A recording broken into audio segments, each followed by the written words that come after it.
Sebelumnya, Assalamualaikum warahmatullahi wabarakatuh. Waalaikumsalam warahmatullahi wabarakatuh. Jadi kan kemarin kita ada beberapa soal nih, kita bahas dari soal paling sederhana mengenai biochemistry atau biokimia yang ada di dalam sel atau suatu makhluk hidup. Gitu kan.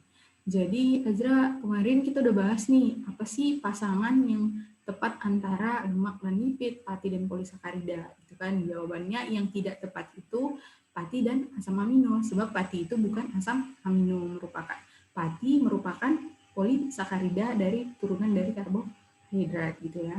Nah, sedangkan asam amino itu bukan bagian dari pati gitu ya. Nah, terus kita lihat lagi nih untuk soal yang nomor 2. Di dalam sel hewan, cadangan makanan berupa lipid disimpan dalam bentuk kemarin ini belum dijawab ya yang kemarin. Coba ini kira-kira jawabnya apa Azra? Triglyceraldehyde. Ya, benar. Jadi benar ya. Jawabannya itu triglyceraldehyde. Jadi kalau misalnya nih, dari semua option ini, Azra tahu nggak fungsi-fungsinya atau kira-kira apa sih yang dimaksud ini? Asam lemak, triglyceraldehyde, glikogen, lipid bilayer, badan keton. Kita bahas ya satu-satu. Nah, kalau asam lemak, Azra pernah dengar nggak istilah asam lemak kan? Pasti pernah kan? Apa yang Azra ketahui kalau dengar kata asam lemak atau fatty acid gitu? Ada berapa jenis sih dari asam lemak? Asam lemak. Dia itu ini apa namanya? Karena masih belajar asam lemak. Dia itu ini apa namanya Miss? Yang asam lemak jenuh sama tak jenuh ya Miss? Iya benar, asam lemak jenuh dan tak jenuh. Nah, kalau misalnya nih yang biasanya yang dia asam lemaknya bagus untuk kesehatan manusia itu yang jenuh atau tak jenuh? Yang tak jenuh Miss. Contoh yang tak jenuh apa aja kira-kira? Yang tak jenuh itu contohnya minyak, kalau yang jenuh itu mentega. Yes. Oke. Berarti kalau yang jenuh itu dia dalam bentuk padatan atau cair? Kalau yang jenuh itu padatan, kalau yang tak jenuh itu cairan. Gitu ya? Oke. Yes. Jadi kalau misalnya nih, kalau dari ikatan dari asam lemaknya, kira-kira yang padat dan renggang itu kira-kira yang mana? Yang padat, struktur padat itu yang kira-kira yang mana? Jenuh Miss, yang renggang itu karena dia ada belokan itu Miss, yang asam tak jenuh kan Miss, asam lemak tak jenuh. Asam lemak tak jenuh. Kalau yang ada belokan berarti dia lebih renggang, gitu ya? Lebih renggang. Nanti kita bahas lagi lebih lanjut mengenai asam lemak. Jadi asam lemak ini penting juga nih bagi tubuh ya kan? Soalnya kita membutuhkan dia dalam banyak makanan yang kita konsumsi dari yang mengandung asam lemak. Sedangkan kalau triglyceraldehyde, Azra tahu selain cadangan makanan, dia kan berupa cadangan makanan berupa lipid yang diperlukan oleh tubuh kita. Dia disimpan. Jadi kalau kita mengkonsumsi lemak itu dalam jumlah yang berlebih, di mana tubuh kita nggak bisa nih langsung memproses semua lemak yang sudah kita konsumsi. Jadi dia harus disimpan dalam bentuk cadangan makanan berupa triglyceride ataupun nanti biasanya nggak langsung jadi sumber energi utama. Misalnya sumber energi utama itu biasanya lemak atau karbohidrat. Karbohidrat. Namun ada suatu waktu kayak misalnya protein, nanti gitu kan, protein, lemak, ini bakalan diserap nggak sama tubuh, ya kan? Bakalan dipecah di metabolisme protein ataupun metabolisme lemak. Nanti dengan kalau misalnya lemak, dia nanti dibantu oleh organ apa biasanya? Kalau lemak itu di hati, ya Miss. Ya, hati. Dengan bantuan garam-garam mineral. Nah, padahal kita tahu. Nah, kalau misalnya pernah dengar nggak Azra kalau misalnya kalau lemak itu mampu membantu dalam produksi vitamin D, gitu kan, vitamin D, hormonal seks pada manusia, maupun nanti dia bisa bantu juga nih dalam apa istilahnya menghasilkan garam-garam mineral, ya kan? Pernah dengar kan, Azra? Nah, jadi itu untuk triglyceraldehyde ini turunannya. Jadi triglyceraldehyde ini ikatan dari aldehid dan apa kira-kira? Gliserol. Nah, gliserol. Nah, kita lihat yang option C, glikogen. Kalau dengar kata glikogen, dia itu termasuk karbohidrat, protein, atau lemak. Glikogen itu karbohidrat kan, Mas? Nah, dia itu termasuk karbohidrat, khususnya yang poli atau mono, atau disakarida. Glikogen itu poli kan, Miss? Karena dia itu cadangan makan juga pada hewan. Nah, benar. Jadi, kalau glikogen, dia merupakan cadangan makanan nih untuk kita. Biasanya hewan maupun manusia, ya kan, yang termasuk kingdom animalia, dia cadangan makanannya itu berupa glikogen, ya kan? Nah, glikogen. Namun biasanya kalau tumbuhan, cadangan makanannya itu berupa apa, Azra? Masih ingat? Kalau tumbuhan itu selulosa, pati sama selulosa, Miss. Pati atau selulosa. Jadi ini ya, kalau zat penyusun dinding selnya selulos. Namun jangan salah, tapi kalau zat makanannya atau cadangan makanannya itu berupa pati. Contoh yang paling sederhana nih, kita lihat. Kalau kita makan umbi, gitu kan, makan singkong, makan kentang, gitu kan, sebenarnya kandungannya itu kan pati kan, starch gitu kan, atau ya pati kan gitu. Jadi dia untuk tumbuhan gitu ya, tumbuhan dia dalam bentuk pati atau starch. Namun kalau glikogen ini bentuk cadangan makanan dari karbohidrat yang ada di pada hewan. Selain itu glikogen termasuk polisakarida dan dia terdiri dari beberapa monomer monosakarida yang digabungkan menjadi bentuk polimer gitu ya. Nah, terus lihat nih, ada lipid bilayer. Kalau dengar kata lipid bilayer, Azra ingat apa? Kalau Azra langsung membran sel. Membran sel. Nah, apa sih maksud dari lipid? Apa sih hubungan antara lipid bilayer sama membran sel? Karena membran sel itu disusun sama lipid bilayer kan, Miss? Sama ini apa sih namanya? Lipid bilayer yang apanya itu apa kepalanya hidrofilik, ekornya hidrofobik ya, Miss? Ya Allah. Iya. Oke. Hal-hal kayak ini nih basic knowledge-nya harus tetap diingat ya aja. Jadi kalau membran sel itu memang benar. Lipid bilayer ini merupakan salah satu komponen yang menyusun membran sel, membran plasma. Misalnya nih, kira-kira menurut Azra pribadi ataupun Juria, mungkin udah pernah baca nih Juria ya, membran sel dengan membran plasma itu sama atau beda? Membran sel sama membran plasma itu membran sel sama membran plasma beda. Kalau apa namanya? Membran plasma itu beda atau sama? Sama kan, Miss? Atau beda? Jadi jangan bingung ya, biar semua. Struktur penyusunnya itu sama, membran sel dengan membran plasma, struktur penyusunnya sama. Tapi biasanya kalau sebuah soal membahas tentang mengenai membran sel, berarti dia membahas membran yang menyelubungi suatu sel. Misal nih, sel darah. Nah, sel darah merah kita kan ada membran selnya.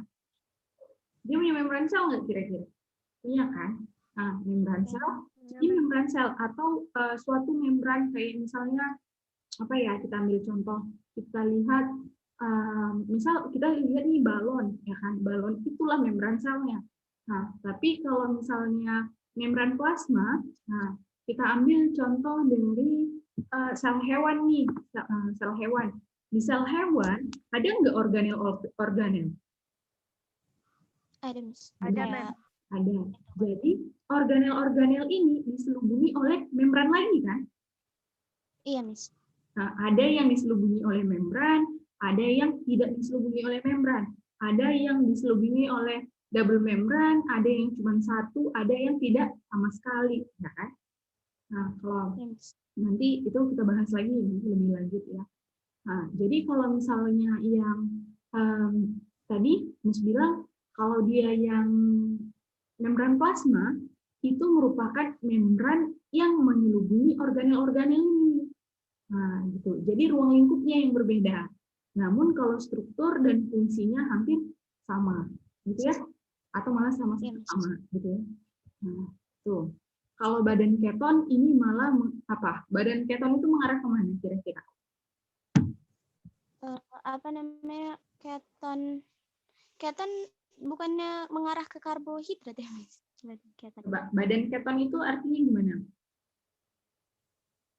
Badan keton itu dia itu bentar, Miss. Badan keton.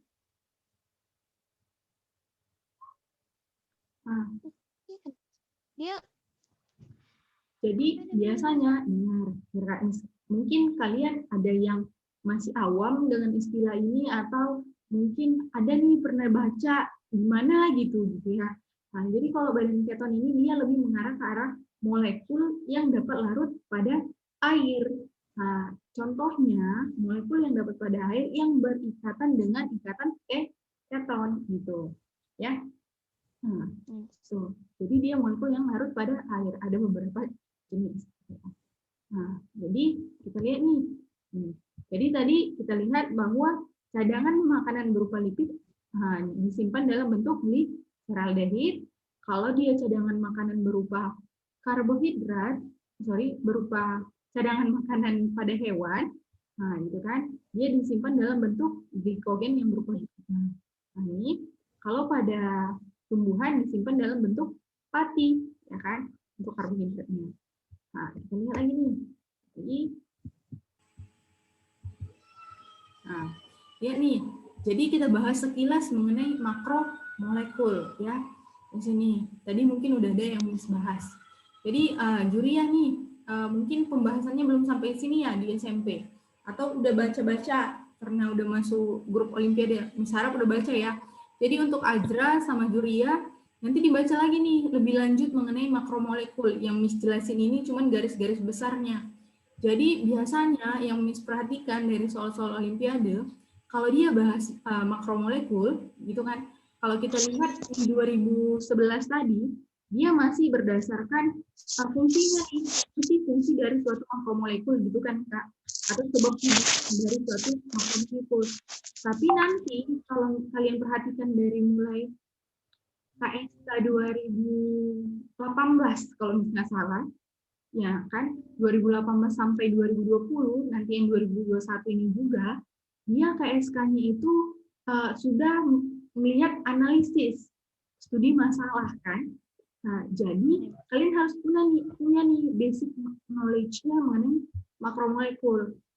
Kalian harus tahu struktur penyusunnya, klasifikasinya, jenis-jenisnya, jenis-jenisnya, contohnya, maupun apa sih fungsi dari makro-makro molekul tadi.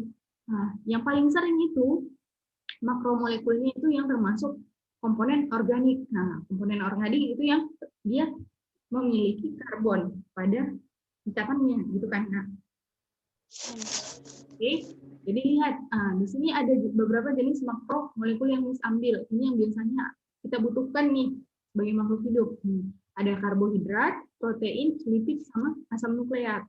Nah, karbohidrat bisa kita sering dengar dengan kata gula. Protein, kita tahu di mana sih sumber karbohidrat? Ini masih ingat kan sumber-sumbernya, masih tahu kan? Udah, bisa anggap untuk sumber karbohidrat, protein, lipid, asam nukleat, udah ya. Asam nukleat. Jadi kalau misalnya nih kita bahas sekilas, ini takut kalian lupa. Kalau kacang dia mengandung protein atau karbohidrat? Lebih tinggi protein atau karbohidrat? Protein ya. Protein. Mungkin Juria lebih ingat karena dulu di kelas 3 SMP ini dibahas terus. Ya kan? Sumber makanan. Nah, jadi untuk Ajra nggak apa-apa. Nanti kalau misalnya yang lipid atau lemak nih, ya kan? Nah, jadi biasanya kita sering nih dengar orang yang bilang kalau misalnya kolesterolnya tinggi nggak bagus nih untuk kesehatan gitu. Nah, sebenarnya kolesterol itu punya fungsi nggak sih di dalam tubuh kita?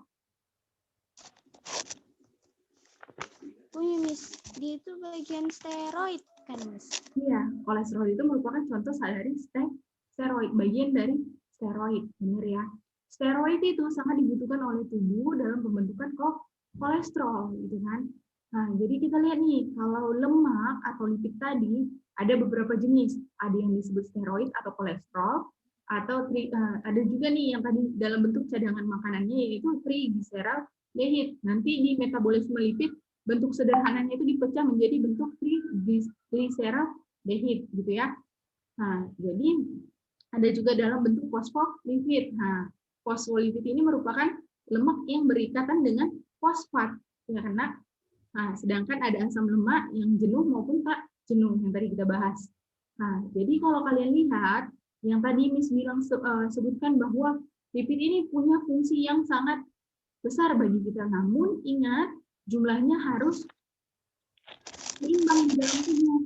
Kalau dia jumlahnya berlebih, itu bakalan menyebabkan beberapa penyakit juga nih. Semua yang ada makromolekul yang ada dalam tubuh, jumlahnya harus seimbang.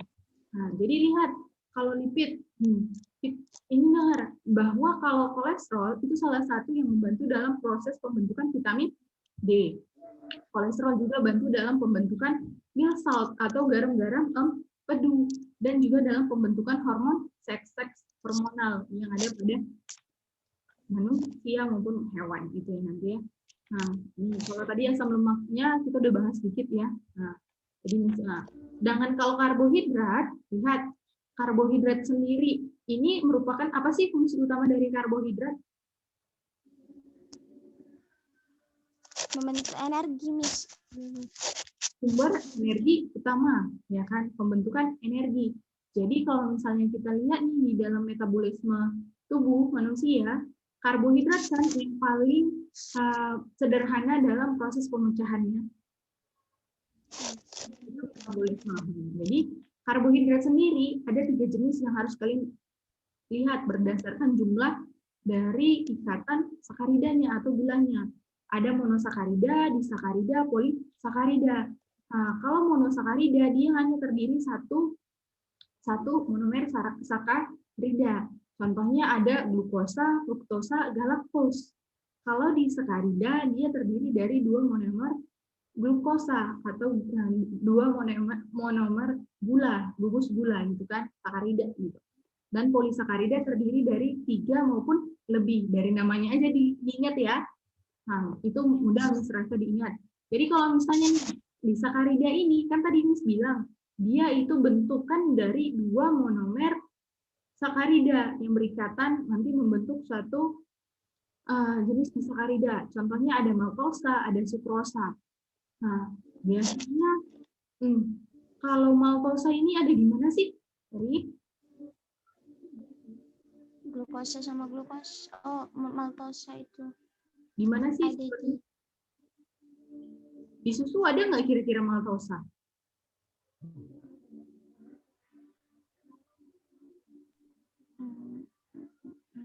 Ada, Miss. Ada, ya ada ya. Jadi maltosa itu biasanya di susu banyak ditemukan. Sukrosa banyaknya biasanya ini pemanis buatan ya. Yang banyak di pasaran itu ada dijual, ini kurang tahu namanya apa, yang dibungkus-bungkus kecil, lupa namanya apa. Nah, kalau glukos bentuk sederhana yang dapat diserap dari tubuh. Fruktos, lihat, fruktos biasanya terdapat di buah-buahan. Galaktos di susu juga nih. Nah, ingat ya, maltos ini bentuk dari glukos, ikatan glukos dan glukos karena. Nah, kalau sukros dia itu bentuk ikatan dari glukosa dan fruktosa, ya kan? Nah, kalau polisakarida kita ada glikogen, pati, kitin, dan selulos. Kalau misalnya glikogen, dia biasanya ada di mana sih kalau di tubuh manusia ataupun hewan disimpannya? Glikogen itu ada di hati.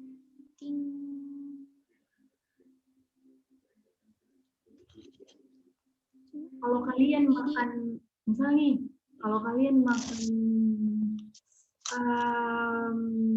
sop daging yang kalian makan ini sekarang, itu ada nggak kandungan glikogennya? Ada. Ada kan? Ada, Miss. Ada. Jadi biasanya kalau di makhluk hidup yang masih hidup nih, nah, jangan kita bahas yang udah dipotong. Nah, jadi glikogen itu disimpan dalam tubuh bersama dengan otot. Nah, malah dia nanti lama-lama membentuk otot, gitu ya. Nah, kalau pati apa? Di hati juga ada. Ada disimpan penyimpanannya. Oke, kalau pati coba, kalau pati itu gimana? Gimana bisa kita temukan pati? Pemimpin ya. Iya, Mas. Iya, kalau kitin, nah kitin, di mana bisa kita temukan kitin? Nah? Di apa, Miss? Apa namanya? Di jamur, Miss. Di jamur. Oh, ya. Dia salah satu penyusun dinding sel pada jamur, benar ya. Nah, selain itu, kalau di hewan ada nggak kitin? Ada, Miss. Serangga. Di serangga, ya. Nah, jadi lihat aja kalau yang punya struktur yang keras itu ada kitinnya dan merupakan salah satu polisakarida. Selulos ada pada dinding sel Tumbuhan. Satu tumbuhan itu udah banyak nih selulosnya. Nah, kalau protein, kalian mungkin ada nih, kalau protein ini merupakan salah satu makromolekul yang sangat berperan penting dalam proses penyusunan tubuh makhluk hidup. Ya kan? Dia punya peran yang sangat penting nih. Nah, tapi bukan ke arah sumber energi, biasanya perannya bukan ke arah sumber energi, tapi ke dalam support system maupun respon kita. Ya. Nah, jadi kalau protein itu kita bisa lihat ada dia yang primer, sekunder, itu kan berdasarkan susunan rantainya. Namun di sini misal ini bakalan bahas berdasarkan tipe-tipe dari proteinnya. Jadi protein itu kalian bisa lihat bahwa ada protein enzim, ada protein struktural maupun protein penyimpanan. Nah, ini kalau misalnya dia protein penyimpanan, inilah yang berfungsi dalam pembentukan asam amino atau penyimpanan asam amino. Ada protein transport atau protein hormonal, ada protein reseptor, nah, dan maupun protein motorik atau kontraktil, ya. Ataupun nanti ada juga nih protein defensif yang berfungsi dalam protection, agen penghalang atau agen yang melindungi dari penyakit gitu. Beberapa dia nanti bisa proteinnya ini bisa membantu dalam dia bisa apa ya membantu antibodi kita dalam dalam melawan bakteri maupun virus gitu ya, defensif protein.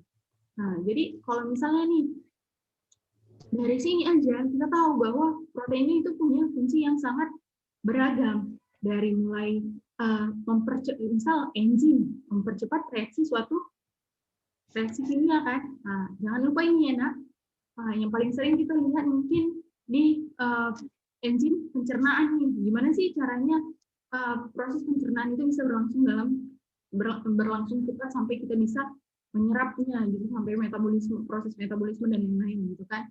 Nah, struktural support misal kalau kita perhatikan nih rambut kita gitu kan, terus ya itu struktur tubuh dari beberapa misal di kulit kita maupun di insekta itu ada struktur protein, baik itu kolagennya maupun fibernya maupun yang lain-lain gitu ya.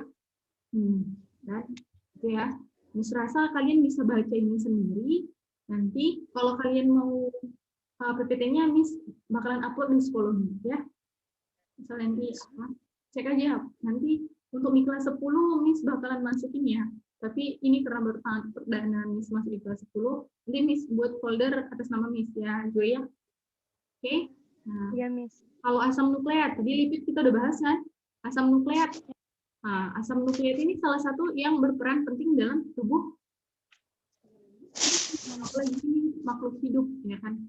Baik itu salah satu inti dari suatu makhluk hidup itu dapat dikatakan makhluk hidup kalau dia memiliki asam nukleat. Paling dia memiliki faktor genetik gitu ya. Nah, kita lihat asam nukleat ini ada berupa DNA maupun RNA. Nah, DNA dan RNA, deoksiribos maupun ribonukleik. Ya, jadi deoksiribos nucleic acid biasanya gitu kepanjangan DNA. RNA ribos nucleic acid gitu kan. Kalau DNA dan RNA, nah dari gugus gulanya aja udah bisa kita lihat, ya kan? Ya kan? Jadi kalau asam nukleat itu satu gugus asam nukleat itu disebut dengan nukleotida, komponen yang ada fosfatnya, ya kan? Ada yang lain asam basa nitrogen dan juga ada gulanya, gitu ya. Nah, untuk lebih lengkapnya nanti kalian bisa lihat juga bahasa lebih lanjut ya nak. Soalnya kalau kita bahas satu-satu ini nggak bakalan siap 1 jam. Oke? Ini cuma kilas balik aja biar fungsi-fungsinya kalian ingat apa sih yang harus dipelajari dari makromolekul. Oke? Nah, di sini ada juga nih lagi dari KSK Bio 2014 nih. Soal nomor 3 dari KSK Bio-nya, lihat nih. Berikut ini masih soal sederhana juga tipenya ya, belum masuk ke contoh soal KSK untuk 2021. Berikut ini merupakan fungsi protein pada membran plasma kecuali. Menurut kalian mana sih fungsi protein pada membran plasma?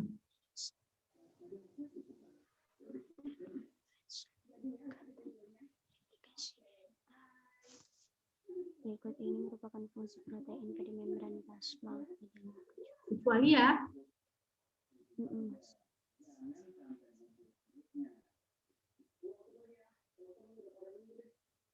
Coba Juria dulu. Juria kira-kira menurut Juria apa jawabannya? Mesti diminum ya. C, Miss. C ya. Oke. Kalau misalnya Ajra?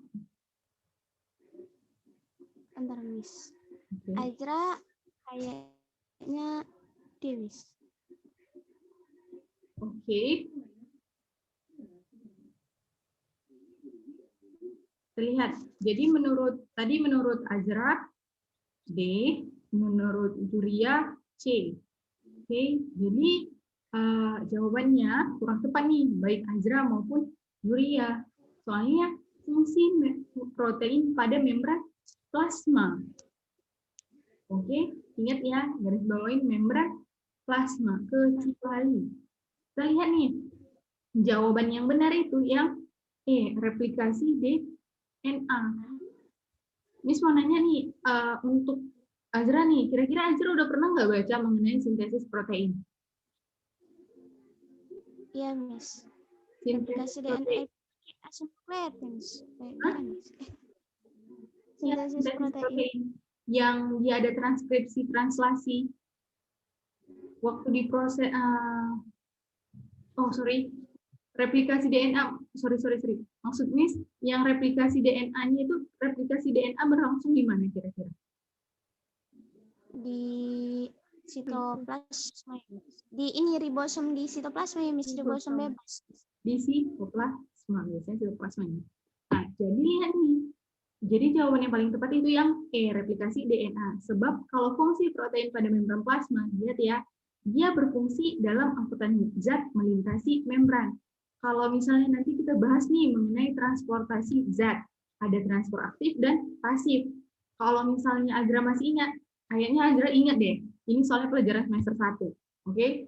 Juria mungkin masih, harap nanti baca-baca buku ya Juria. Di pelajaran kelas 11, ini semua pelajaran kelas 11, nah, mengenai biokimia dan membran plasma. Ya. Jadi kalau misalnya angkutan zat melintasi membran, ada salah satu jenis transport, yaitu transport pasif yang tidak memerlukan energi, di mana ada beberapa jenis kan, ada yang difusi terfasilitasi ataupun difusi yang berdasarkan pengubahnya gitu kan. Nah, jadi protein di sini sangat berperan penting dalam proses angkutan zat melintasi membrannya. Nah, yang terfasilitasi maupun yang berdasarkan pembentukannya, ya. Nah, ini dia. Ya.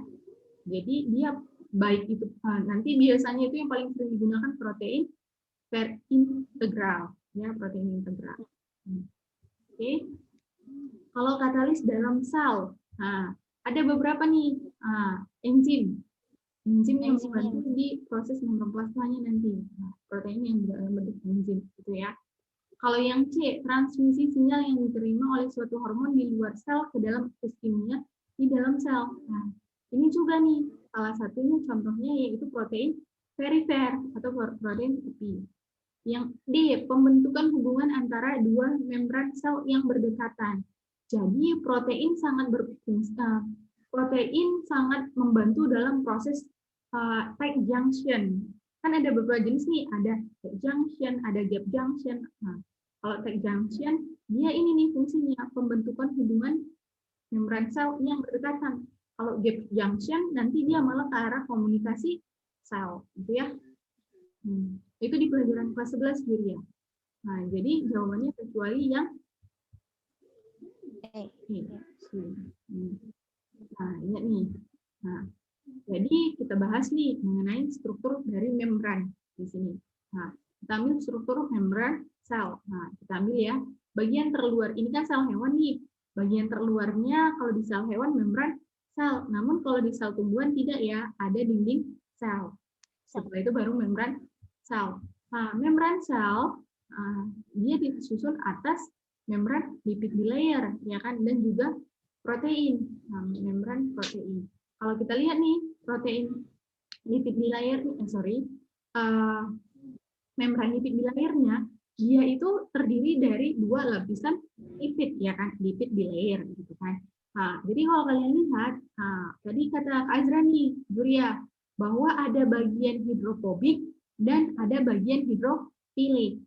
Yang kalau dia hidrofobik, fobia nih, takut gitu kan, takut sama apa nih? Air. Nah, biasanya kalau takut dia sembunyi kan. Nah, yang di bagian dalam nih, yang ini yang nggak punya bagian bulat-bulatnya, ini yang bagian hidrofobik. Namun kalau hidrofilik, filik itu artinya suka ya. Nah, yang bagian ada bulat-bulatnya, yang di bagian luar, karena dia suka air, ya, gitu.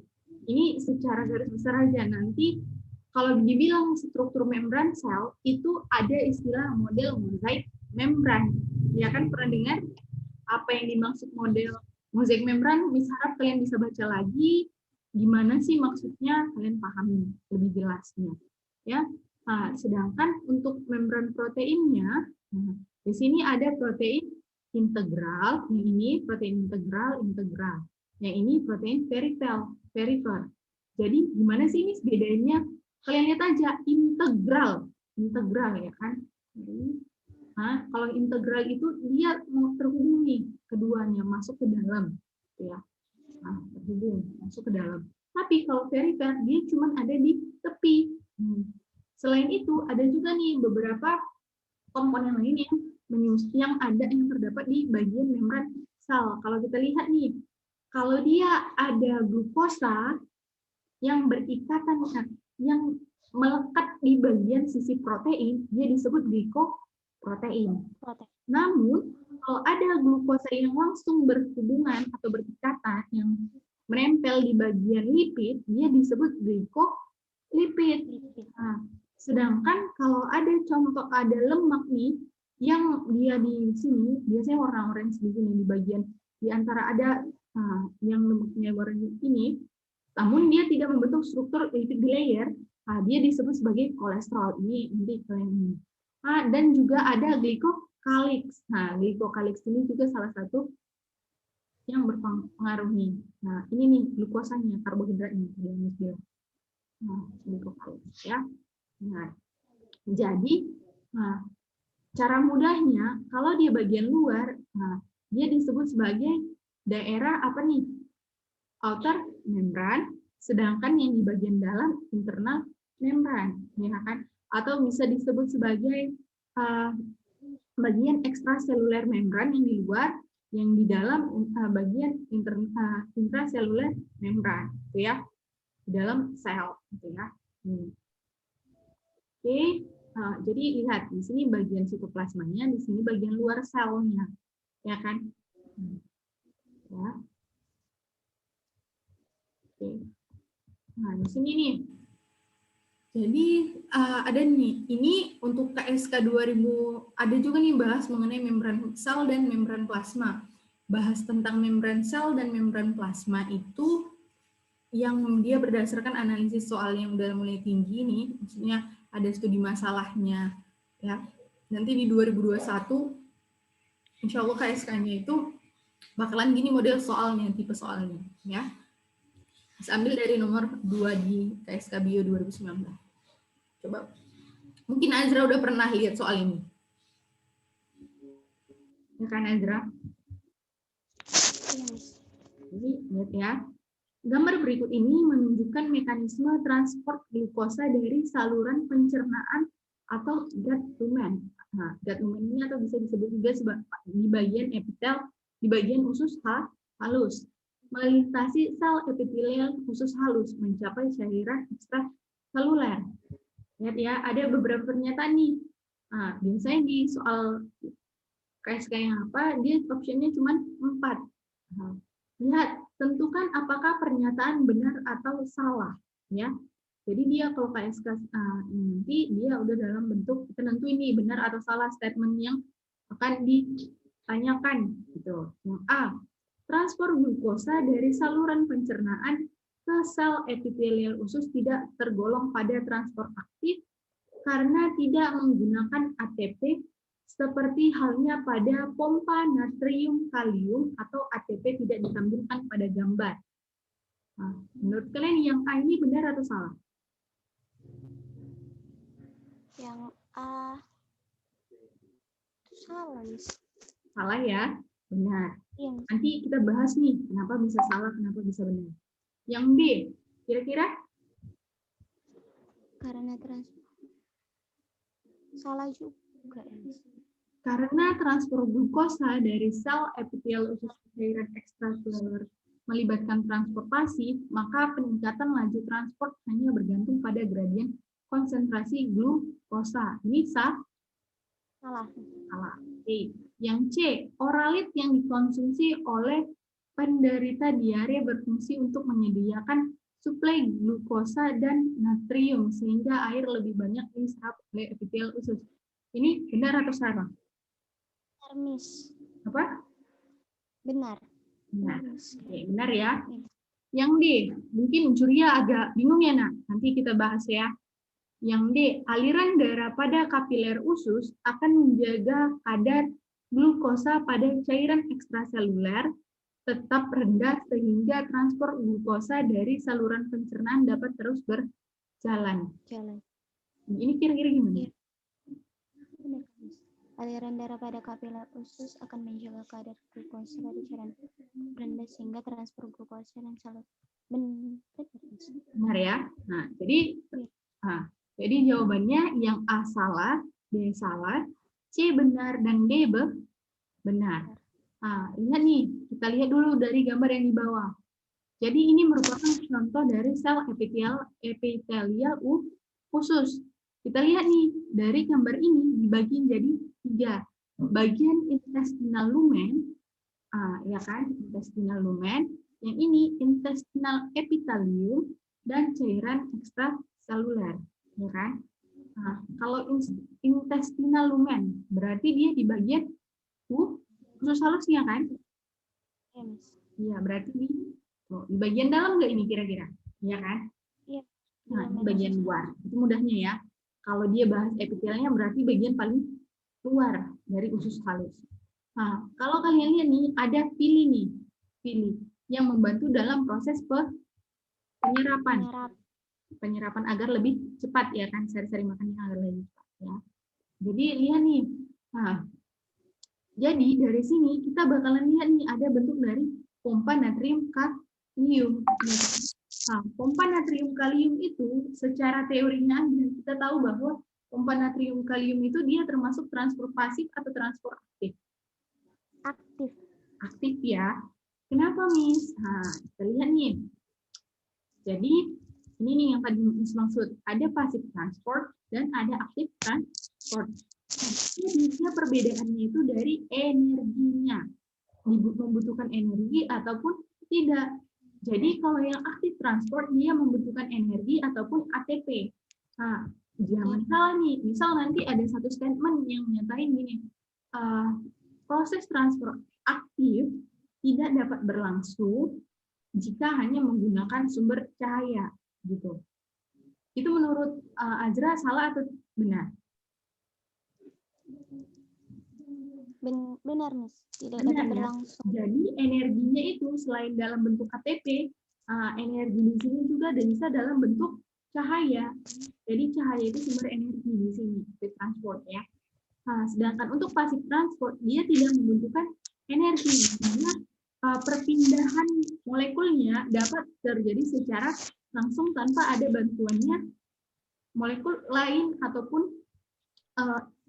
bantuan energi gitu ya, karena jadi tadi lihat ya, contohnya kalau passive transport, kalau misalnya air, perpindahan air gitu kan, dia langsung kan, atau molekul-molekul yang sederhana. Namun khususnya kayak misalnya glukosa nih, dia kan kadang ada beberapa dalam proses penyerapannya dia membutuhkan dari transport aktif nih. Lihat, transport aktif. Jadi transport glukosa itu biasanya transport aktif ya nak.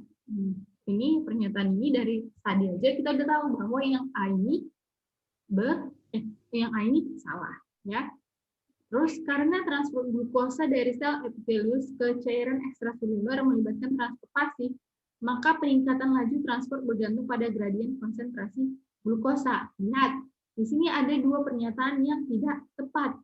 Yang pertama, ini melibatkan transport pasif, salah, sebab dia melibatkan transport aktif, pompa natrium kalium.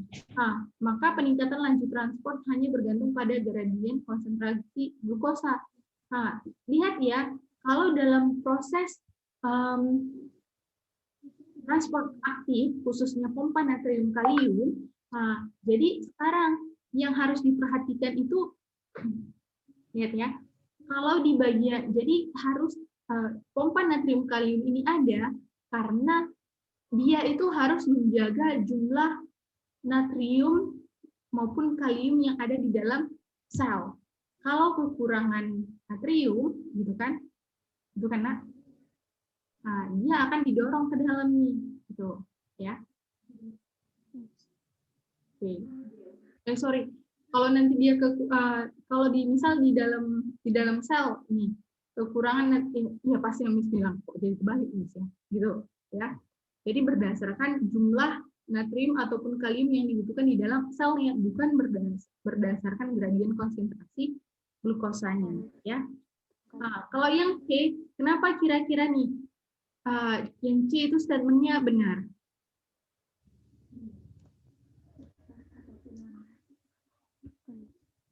Oralit yang dikonsumsi oleh penderita diare berfungsi untuk menyediakan suplai glukosa dan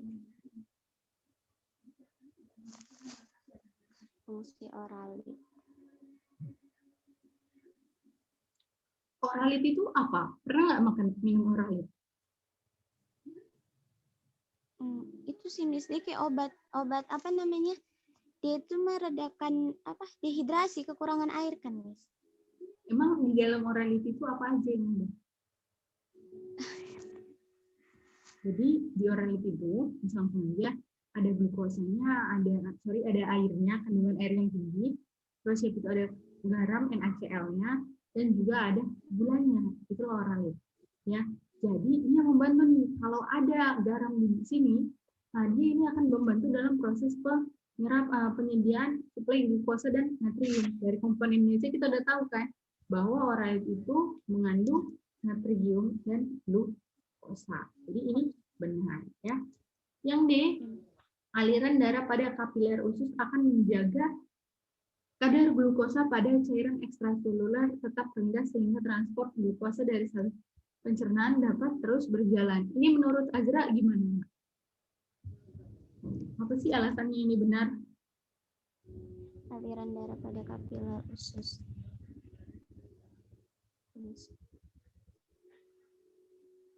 Aliran darah pada kapiler usus.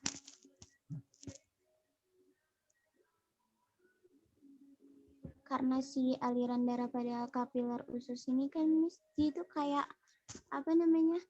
kayak menyerap glukosa ini juga kan, Miss. Jadi kayak dia itu tetap jaga biar kayak mana, biar dia itu tetap bisa ya seimbang, tetap rendah di usus halus itu, biar kalau yang lain itu bisa berjalan kan. Kalau misalnya dia tinggi juga nanti menyebabkan kayak penyakit juga gitu, Miss. Jadi ya memang aliran darah pada kapilernya itu, karena dia tadi tugasnya untuk kayak menyerap terus mentransfer glukosa sama apa tadi, makanya dia bisa kayak kayak itu, Miss, menjaga si aliran transpornya tadi, Miss. Jadi pencernaan itu bisa terus berjalan, Miss.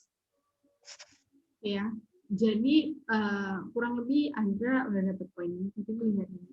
Aliran darah pada kapiler usus akan menjaga kadar glukosa. Jadi bilang nih, aliran darah pada kapiler usus. Kapiler usus, aliran darah menjaga cairan ekstraseluler tetap rendah sehingga transfer. Lihat. Jadi transfer glukosa, kan glukosanya datang dari luar kan? Ya kan, dari luar sel kapiler usus gitu kan. Nah, jadi prosesnya ini memang dibantu oleh aliran darah. Nah, di sini juga nih fungsi tight junction. Tight junction ini membantu agar materi yang di dalam satu sel ke sel lain tidak terhubung maupun bercampur dengan aliran darah, gitu ya. Nah, secara sederhananya memang aliran darah yang membantu, tuh, ya. Jadi coba Yuria.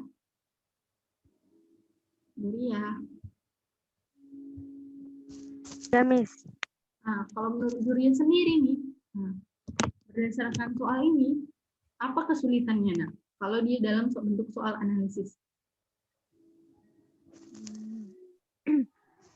Cara menentukan yang benar atau salahnya itu, Miss. Terus soalnya itu rata-rata konsepnya itu harus paham lebih dari batasnya gitu, Miss. Harus paham lebih dalam gitu, Miss. Oke, jadi di sini bisa ditahu nih bahwa kalau kita belajar biologi gitu kan, kita itu nggak harus hafal, tapi kita harus tahu prosesnya. Jadi misal nih, nanti kalian belajar Juria nih atau Fajar nanti, itu kan belajar di kelas 11. Pelajaran kelas 11 itu semua mengenai analisis proses ya. Jadi kalian harus tahu nih cara menganalisisnya. Maksudnya kalian benar-benar harus paham, bukan hafal doang. Kalau di kelas 10 kan kita disuruh menghafal istilah kasarnya ya. Sebab di sini kan dia tentang sistematika. Ya, kita harus ingat nama-nama gitu kan. Kalau di kelas 11 dia biasanya menganalisis soal semua. Sebab di sini kita ada proses. Jadi kalian harus tahu nih konsepnya. Apa yang dimaksud pompa natrium kalium. Jadi selain kalian tahu pengertiannya, harus tahu juga nih proses yang berlangsung. Gimana sih natrium dapat terpompa keluar? Gimana sih caranya kalium bisa masuk ke dalam gitu? Apa yang menyebabkan gitu? Ya. Seperti itu. Jadi kalau kalian dapat satu materi, kalian harus tahu kenapa, gimana, apa sih alasannya itu bisa terjadi gitu ya. Ini lanjut soal yang ke-5. Ini dari TSK tahun lalu nih di 2020. TSK Bio 2020 soal nomor 1. Nah, nih. Azra belum ikut kan yang TSK 2020 kemarin ini?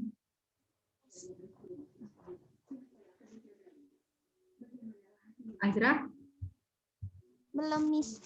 Masih Aidil dan Ikram kan, Nak? Iya, Miss. 3 brother Aidil, brother Ikram, sama brother Andri. Oh iya. Kemarin mereka ini masuk nih Azra ke di KSK yang di Medan, mereka dapat emas nih, yang 2, Aidil dan Ikram. Oke, coba perhatikan nih untuk soal nomor 5. Membran sel terdiri dari lipid dan protein yang berfungsi sebagai pembatas antara bagian dalam sel dan lingkungan. Jadi ya, membran juga membagi sitoplasma eukariot menjadi ruang-ruang kompartemen khusus. Tentukan apa pernyataan berikut ini benar atau salah. Lihat statement yang A. sel darah merah tidak memiliki membran dalam atau internal membran kecuali membran inti. Salah, Miss. Yang A, salah. Salah. Ya. Yang B, glikolipid ataupun fosfolipid dengan gugus karbohidrat, kan, ditemukan pada kedua sisi membran plasma atau sisi intraseluler dan ekstraseluler. Ini benar atau salah? Salah, Miss. Itu kan glikogen sama lipid, bukan fosfolipid. Nah, oke. Benar ya, salah. Yang C, komposisi protein pada membran T tidak seragam di seluruh bagian membran plasma, sedangkan komposisi fosfolipid seragam di semua permukaan membran plasma. Ini benar atau salah? Salah juga, Miss. Ya, jadi ini pernyataannya salah. Nanti kita bahas satu-satu. Yang D, membran sel pada organisme termofil memiliki kandungan asam lemak tidak jenuh lebih tinggi dibandingkan organisme fisikrofil. Ini gimana? Benar atau salah? Salah, Miss.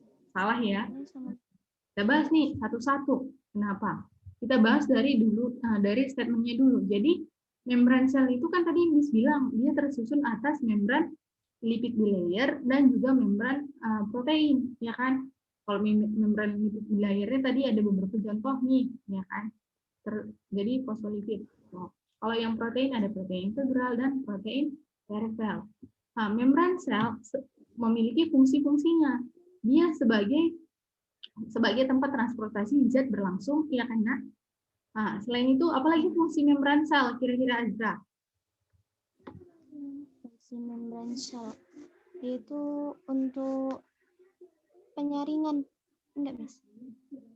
Oke, membatasi zat yang masuk ataupun yang keluar dari suatu sel. Gitu ya. Selain itu, apalagi fungsi membran sel? Melindungi sel. Melindungi sel. Iya, benar ya, Juri ya. Apalagi kira-kira? Membran sel.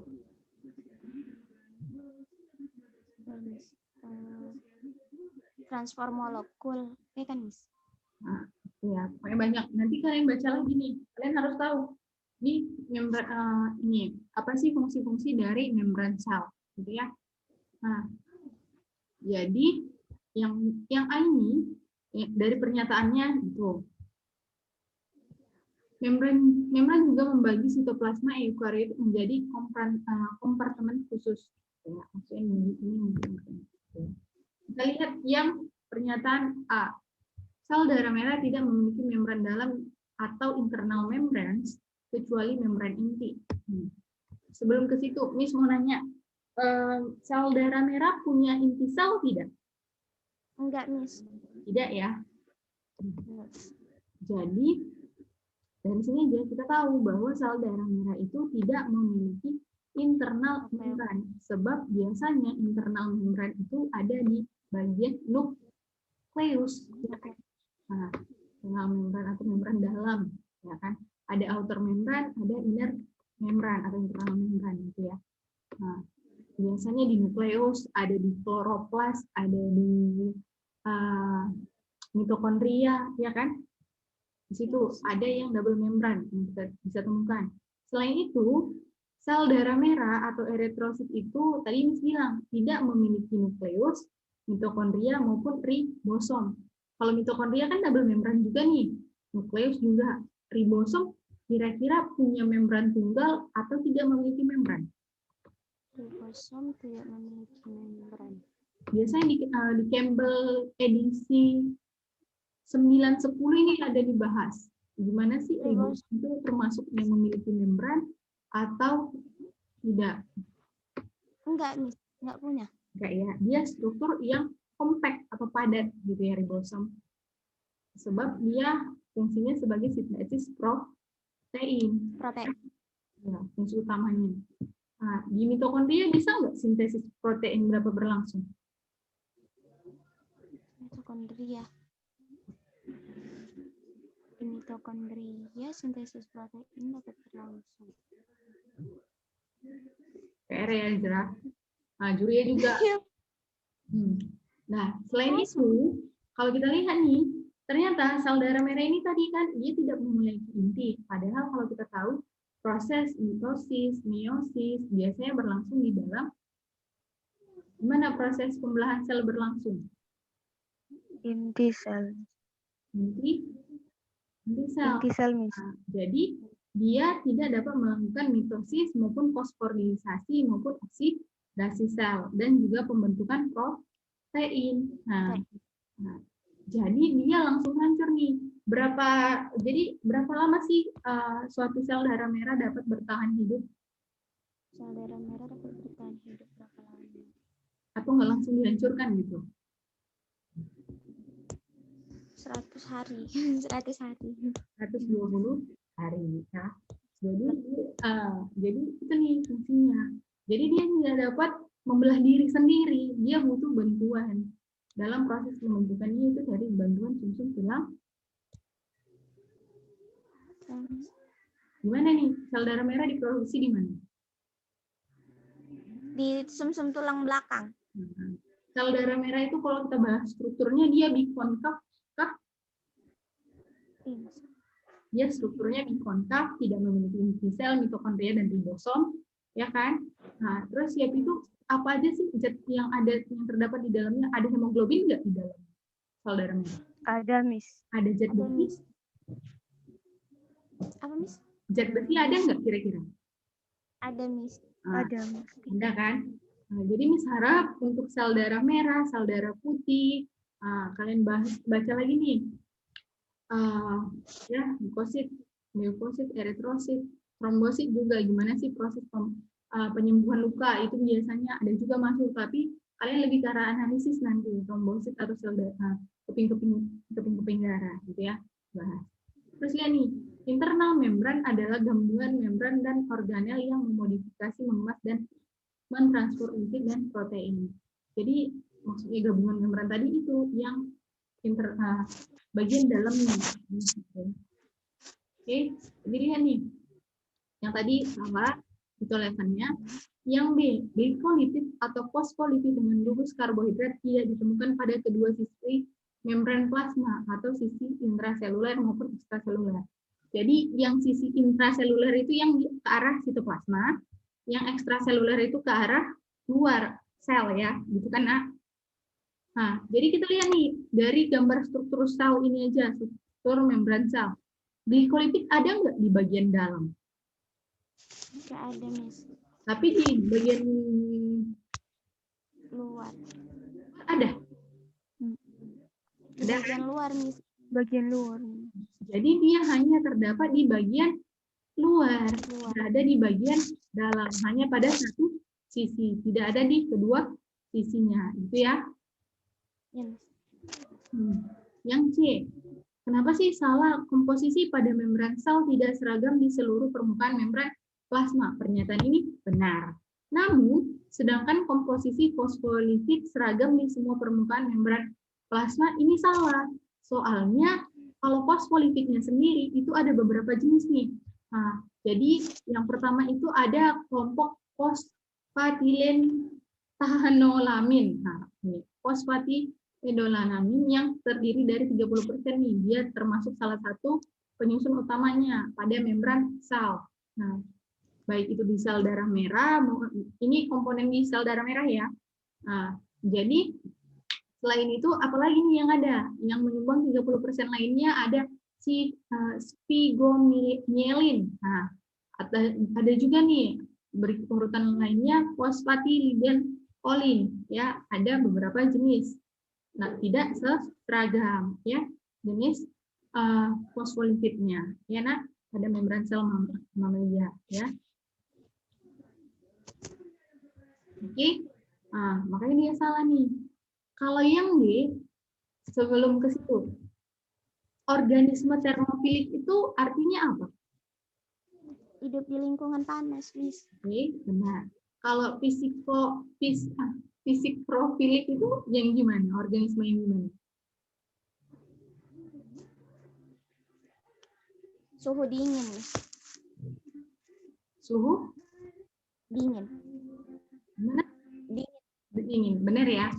Kalau termofilik panas, lawan katanya fisikrofilik itu yang di organisme tahan di tempat dingin. Jadi kita lihat nih, ada dua struktur nih dari fosfolipid yang akan kita lihat. Nah, dari sini kita lihat nih bagian asam lemaknya. Kalau dia ada asam lemak yang bengkok, yang tadi kata Azra, dia berarti asam lemak tidak Jenuh. Namun kalau dia cenderung lurus-lurus gini, dia asam lemak jenuh. Nah, dari sini kita tahu nih bahwa kalau dia organisme yang rapat ini ya, yang rapat ini biasanya ada pada organisme termofilik. Namun kalau yang renggang itu organisme fisikrofilik, dia yang renggang, yang didingin, ya. Sedangkan kalau dia yang rapat, yang panas, itu biasanya di termofilik. Biasanya kalau makin rapat susunan, energi panas yang dikeluarkan lebih tinggi nggak? Energi panas. Ya kan? Kalau dia renggang malah lebih dingin. Jadi dia, gitu ya. Berarti pernyataan di salah. Ya. Oke, kira-kira dari pembahasan membran sel kita ada yang mau ditanyakan? Membran sel dan biokimianya. Itu Miss, kalau yang apa namanya? Ini kalau di DNA itu kan Miss ada ikatan apa namanya DNA pirimidin sama purin yang A pasangannya T terus C pasangannya G itu kan ada ininya Miss, ikatan kovalennya itu Miss yang AT 2 yang CG 3 kan Miss? Gimana Aisyah? Yang ini Miss, kalau di DNA ini Miss, pasangan apa sih namanya? Pasangan DNA purin sama pirimidin itu Miss yang A pasangannya T terus C pasangannya G, itu kan ada ikatan kovalennya Miss, yang 2 ikatan kovalen sama 3 ikatan kovalen. Itu Miss adaptasinya Miss. Oh, jadi Miss perbaiki sedikit konsepnya. Jadi itu bukan ikatan kovalen, tapi ikatan hidrogen yang terbentuk, ya. Nah, jadi kayak misalnya yang purin dan pirimidin. Nah, kalau purin itu contohnya apa aja yang ada, Azra? Purin A sama G, Miss. Adenin dan guanin. Kalau pirimidin? Citosin sama timin. Citosin sama timin. Yang ikatannya 3, guanin sama sitosin. Ya, atau salah? Iya, Miss. Ya kan? Kalau adenin timin? 2. Nah, jadi lihat nih. Dia itu biasanya sama nih, adenin timin gitu kan. Guanin sitosin. Tapi kalau di RNA, guanin adenin uracil. Ya. Nah, jadi diganti yang itunya. Itu aja yang perlu diiniin. Nah, jadi itu ikatan hidrogen bukan ikatan kovalen, ya nak? Nah, ya. Iya, Miss. Oke. Kira-kira yang dibingungkan di situ yang gimana nya? Ini Miss, kemarin itu ada soal kayak adaptasinya gitu Miss. Jadi kalau misalnya lingkungannya panas, lebih banyak ikatan A sama T-nya atau C sama G-nya gitu Miss.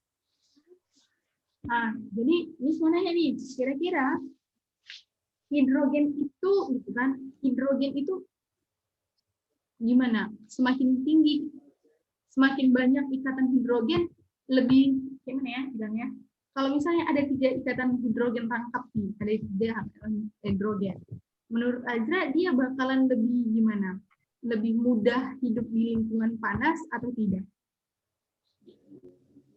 Atau yang 2, yang tidak stabil tadi? Yang stabil yang 3, Miss. Yang 3 kan? Nah, jadi kalau di lingkungan panas yang hidrogennya 3. Gitu. Nah, itu ya. Itu waktu apa dapat soalnya, Azra? Waktu OTC, Miss. Oh, udah dapat pembahasannya? Belum, Miss. Oke, itu ya. Jadi diingat lagi kalau yang ikatan yang tadi itu ada di ikatan hidrogennya. Enak?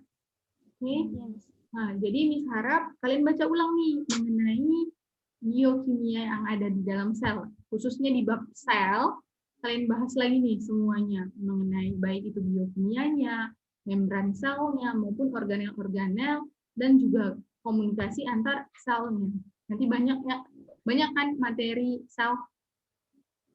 Iya, Miss. Banyak. Nah, jadi Miss harap kalian bisa baca mengenai sel.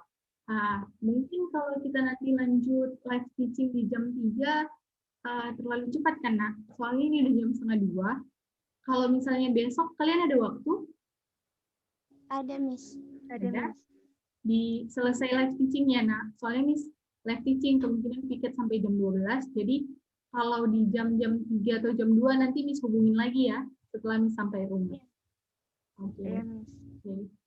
Miss harap pelajaran hari ini bisa dipahami. Ya, sekian pertemuan kita hari ini. Assalamualaikum warahmatullahi wabarakatuh. Waalaikumsalam warahmatullahi wabarakatuh. Terima kasih, Miss. Oke. Udah bisa ini ya, keluar dari grup. Iya.